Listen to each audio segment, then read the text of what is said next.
vous remercie pour votre invitation.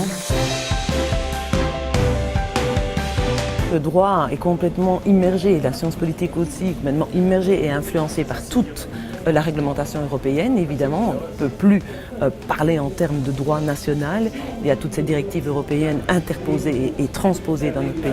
Le droit se doit d'avoir une vision européenne. La politique et la science politique, n'en parlons même pas, évidemment, ne peut pas se cibler uniquement sur le national. C'est toujours sur 2 ans que ça se fait, les premières et deuxièmes masters en politique européenne. Et donc là, ici, vous avez les 4 dernières éditions sur les différentes politiques européennes qui ont été pensées par rapport au futur et comment est-ce qu'on Ça s'est fait par l'Institut d'études européennes?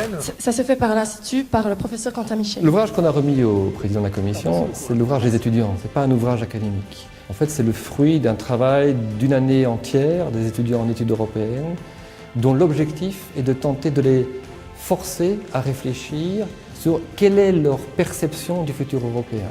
À quoi l'Europe devrait ressembler à 20 ans.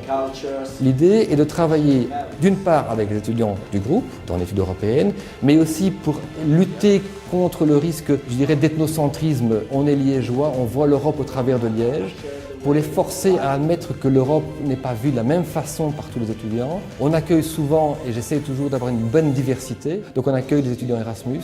Est-ce que vous pensez qu'un jour, on aurait une commission qui serait élue par les citoyens? Peut-être que justement cette élection permettrait d'avoir un sentiment plus positif des citoyens européens à l'égard des institutions européennes. Écoutez, il y a une légitimité démocratique dans l'Union européenne aujourd'hui.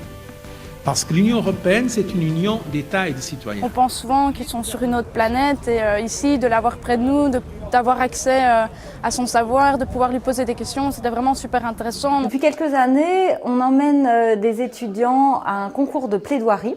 Donc je prépare une petite équipe d'étudiants particulièrement motivés pour participer à un concours. Donc ils ont un vrai cas, enfin un cas fictif mais qui ressemble à un vrai cas et sur lequel ils doivent écrire une plaidoirie comme s'ils défendaient une position devant la cour et puis ensuite plaider leur cas. Je crois que sans arrogance, nous pouvons être fiers d'être européens. Je vous remercie beaucoup pour votre attention.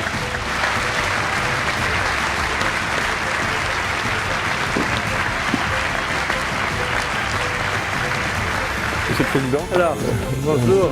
La Belgique garde toujours cette vocation fédéraliste, j'espère.